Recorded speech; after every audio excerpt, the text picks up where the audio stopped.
All right, so this is the Tetra by Dave Smith Instrument. It's a pretty amazing little synth that packs a lot of power for its size. It has 4-voice polyphony. It's multitimbral. You can have up to 4 different programs running on 4 different MIDI channels. Here it is. So you have you see the size. It's not that big. You have MIDI in, MIDI out, and poly chain out, which is a way to have several tetras and chain them together.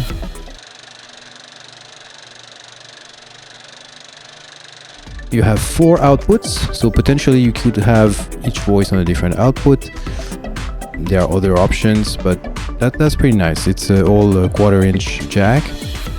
You have a phone plug here, 1/4-inch as well, and on the front you have this quite small screen and then a few buttons and knobs. So let me show you around.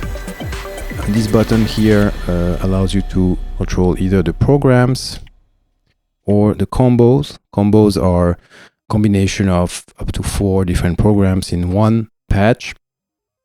And then if you hold, you get to global. And global gives you global parameters like global transpose, global fine tune, the MIDI channel, clock, internal, external. So that's for the synchronization, system exclusive. Okay, so yeah, global controls, mode lock. I think it's to lock in either program or combo mode, so you don't switch accidentally and lose your work if you haven't saved. Audio out. So here I'll show you the options: stereo, mono, quad, so that's when you have 4 mono layers and each of them can be sent to a different output.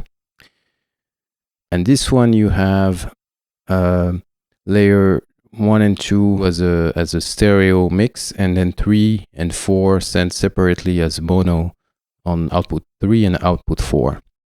So you have quite a few options here. Okay, basic patch. So this one is useful. I use it all the time. It's what you do when you want to start from scratch. So start like on an initialize patch. And so you have to hit right, the button here. And actually that's what I'm going to do now. All right, and that's the basic patch.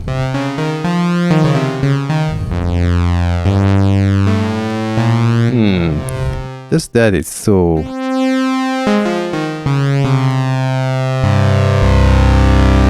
so fat. I like it. Okay, so you have 4 assignable pots that you can assign to any parameter you want. Then at the bottom, these are set to respectively filter cutoff and resonance, attack and decay release, and the one at the top are assignable. So the way you do that is you press assign parameter, and then here you can run through all the parameters, and everything is on the same level. So basically you have, I don't know, 50 parameters, and you just have to run through them, select them like that. The good news is the button is very smart, meaning that if I want, here I'm in the first item, if I want to move to the last item, you see it didn't take a lot because it accelerates. So when you turn fast, it goes very, very fast. And then if you turn slowly, you can go, it has a nice kind of click.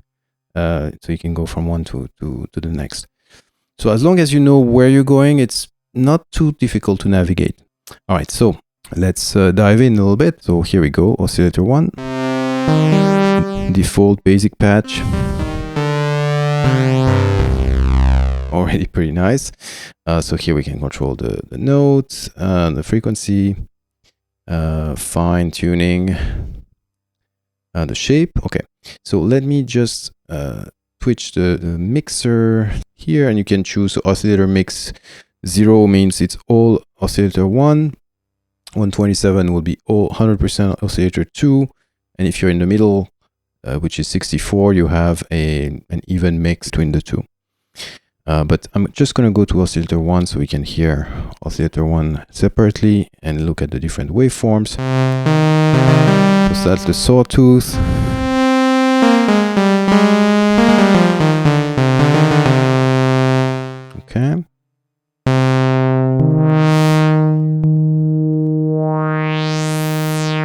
noise filter as well.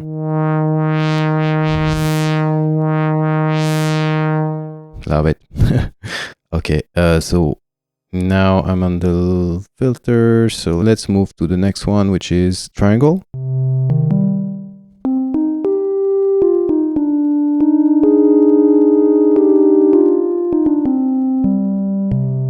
Okay, nice.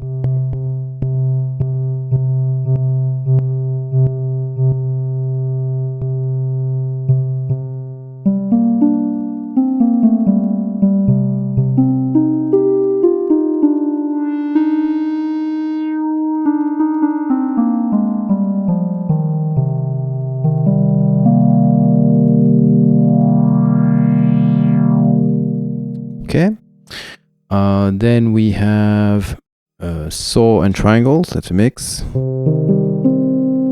a little more bite, right, compared to the triangle. Saw triangle, and then we have the pulse. So the pulse with pulse wave modulation, right?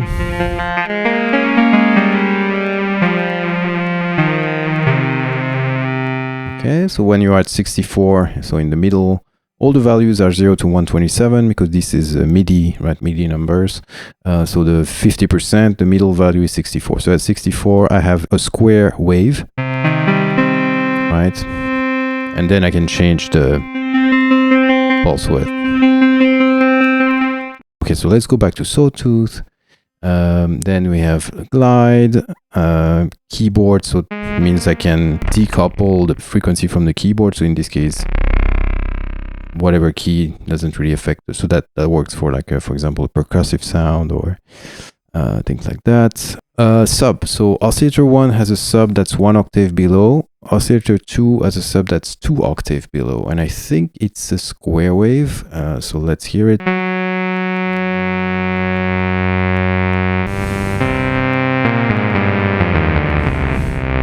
Okay, and I'm gonna turn it off for now.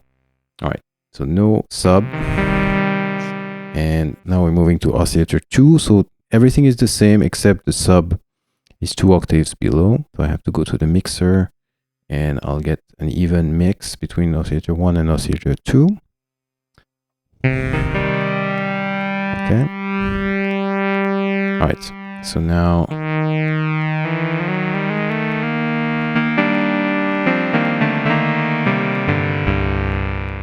I can change the frequency here.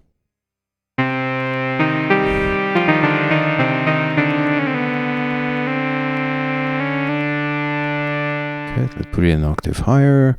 I can change the fine tuning.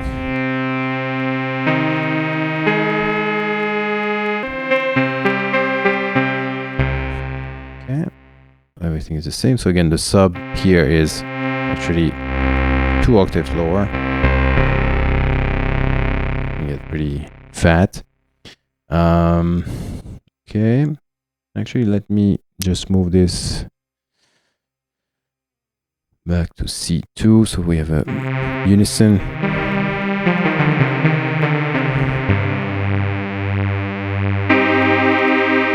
Okay, now let's move on to sync. We can actually sync, hard sync oscillator 1 to oscillator 2. So let's try that. So here they are in unison, so it doesn't really do much, but let's try to move this a little bit. Yeah, okay.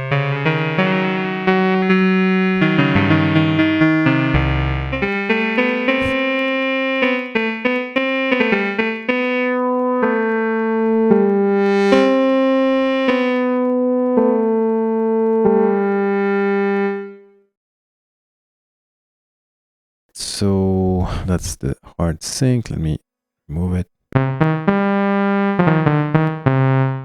Okay. All right. So we have glide, several options for glide, fixed rate, fixed time.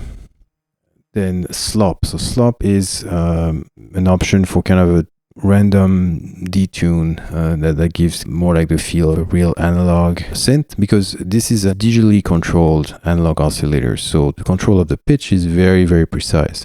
So if you don't want that, if you want something closer to an actual, truly fully analog synth, you can use a slop here to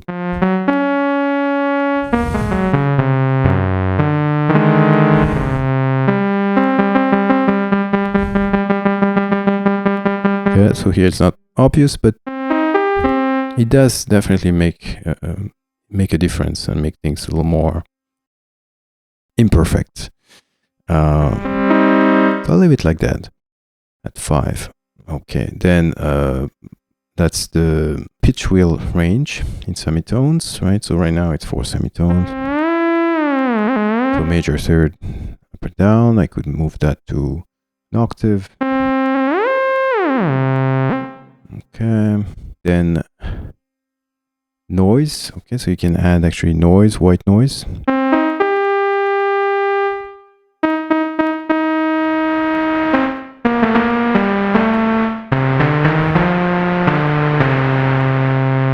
Right, white noise. You don't have much option in terms of what noise you're using. Then feedback. So that's interesting. You actually have in the signal chain, you can send back I think it's the left output back to the beginning of the chain. So it creates a feedback loop, and you can control that with volume and gain. So let me add some volume, and then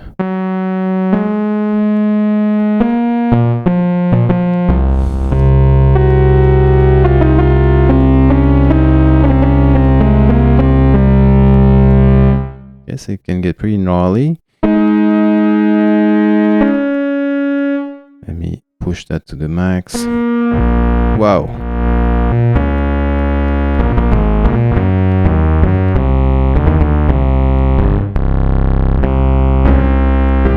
Oh, yeah, pretty unpredictable at high level. Let me see if I lower the gain and I push the volume. I still haven't figured out exactly. Whoa.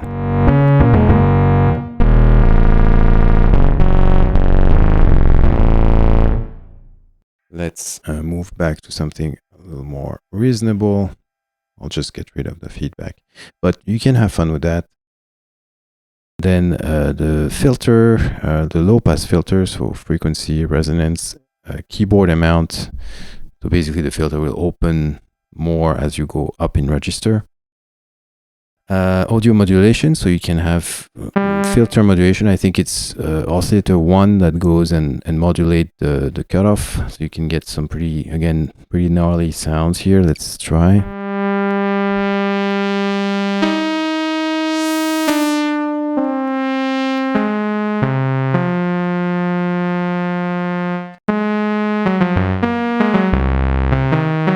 Okay. Then the filter you can configure in 4-pole. So that's 24 dB per octave or 12 dB per octave. Depending on what you want, it's good to have these two options.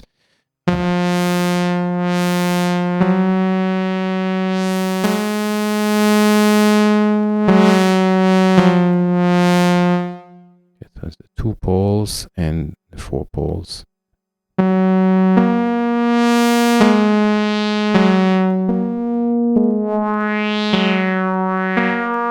I tend to always go for the 4-pole, but that's probably a mistake. Okay, and then you can choose the envelope amount. So right now we don't have any. Let's okay,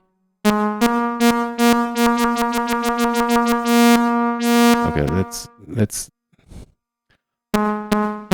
touch the envelope a little bit. Okay, so you have an envelope delay. That's interesting. You can choose to have the envelope trigger after a certain amount of time. But okay, let's just deal with this envelope.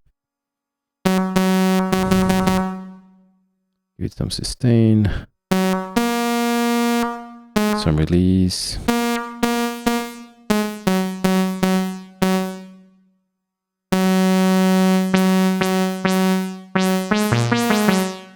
Okay, and can I have actually the envelope amount negative? Yes.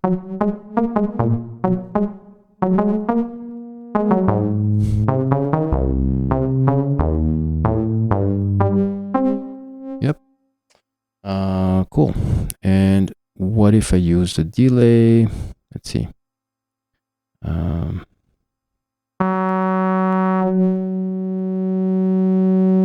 Interesting. Okay.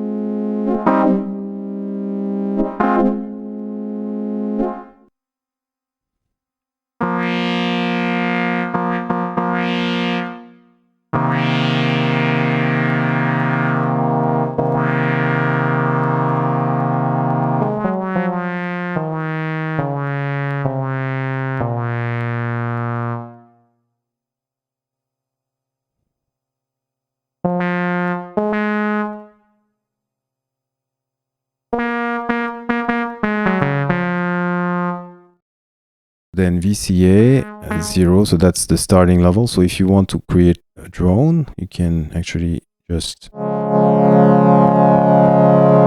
the VCA at maximum and it will just sustain the sound forever.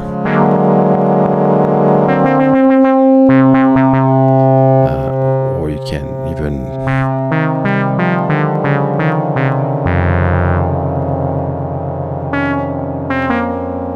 it gives kind of like a floor, a level under which the sound never goes, so it keeps sustaining. Interesting applications here. All right, then the amplitude envelope, the amount, how velocity affects the envelope, delay. So there is also a delay here for the VCA envelope. All right, so let's add some tag.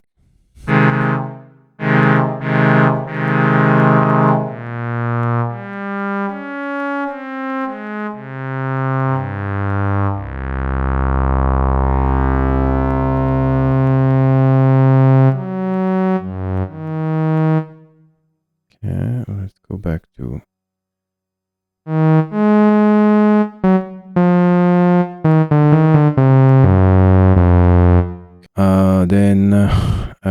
we have program volume, so that's kind of a general volume for the program. And then we have the LFOs, you have 4 of them. Frequency, shape, we have triangle, reverse saw, sawtooth, square, random, and then we have the amount, the destination, quite a lot of options for destination. Then okay, that's LFO2, and yeah, the frequency can be independent from the synchronization, or it can be synchronized to tempo. All right, and that's the same for all the LFOs. Then we have a third envelope that has, so we can choose the destination, the amount, velocity, delay, attack, decay, sustain, release, like the other ones. And also this one has one additional parameter. We can choose to have it as a repeating envelope. So essentially that's an additional LFO.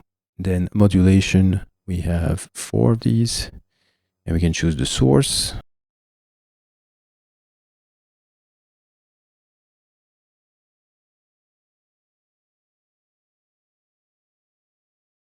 So that's where you would say, okay, let's take LFO1 and assign it to oscillator 1 pitch, for example, frequency. Right? Or whoa, or to okay.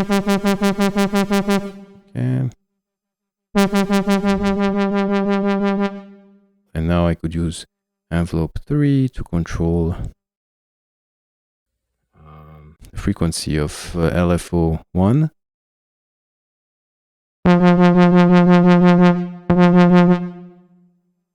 Oh, decay, sustain.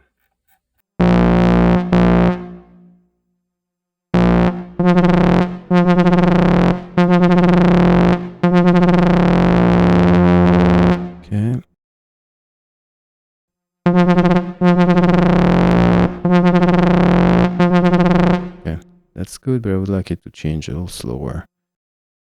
Okay,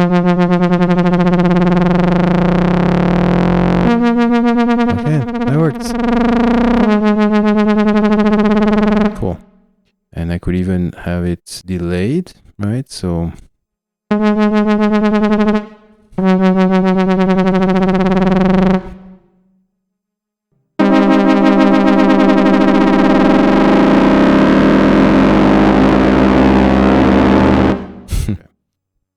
all right, so that's the modulation. 4 of them, then modulation wheel, breath, foot, then unison. So yeah, so now I have all 4 voices activated on each key press, and I can choose to detune them a little bit more, even more.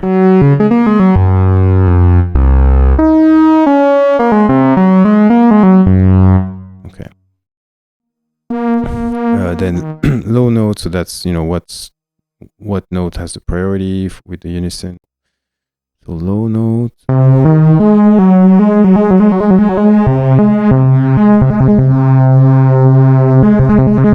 Okay, so high note priority. Yes.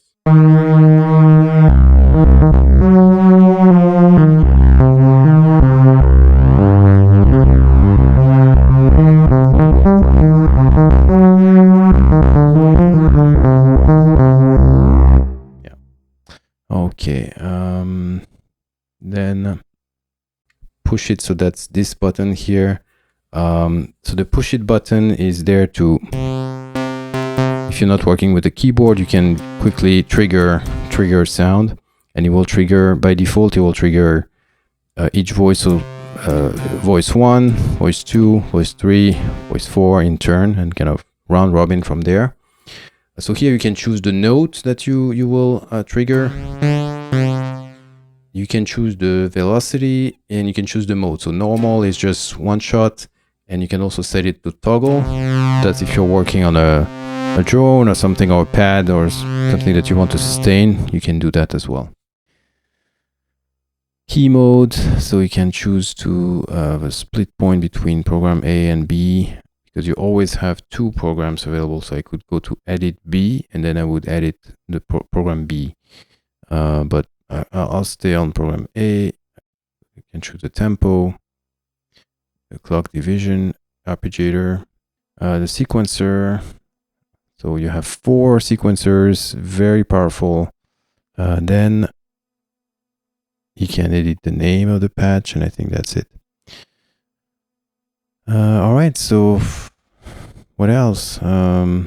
Well, so this is the assign parameter button.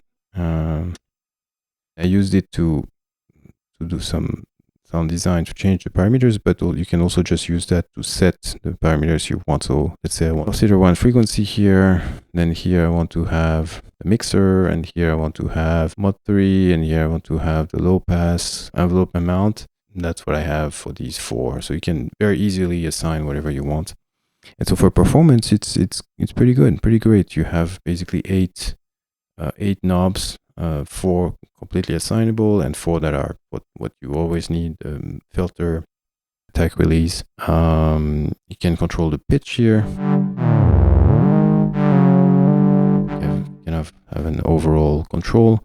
You can control the volume, general volume here. Right, so the programs are organized in banks, so there are 128 per bank. And to change the bank, here I'm on bank 1, you just hold this plus or minus. Now I'm on bank 2, I have 128 there. Bank 3, I think there are 4 banks. Bank 4. And the presets are amazing. I mean, there are other videos that go through them, so I'm not gonna spend too much time on that, but they are just great.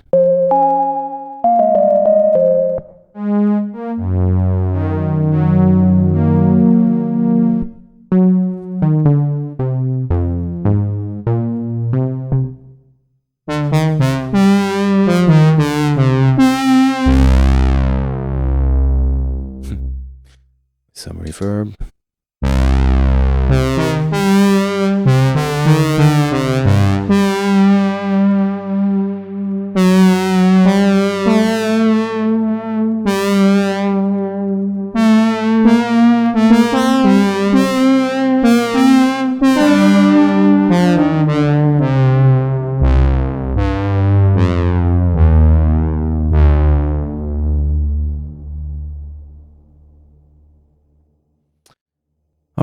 So that's it for now.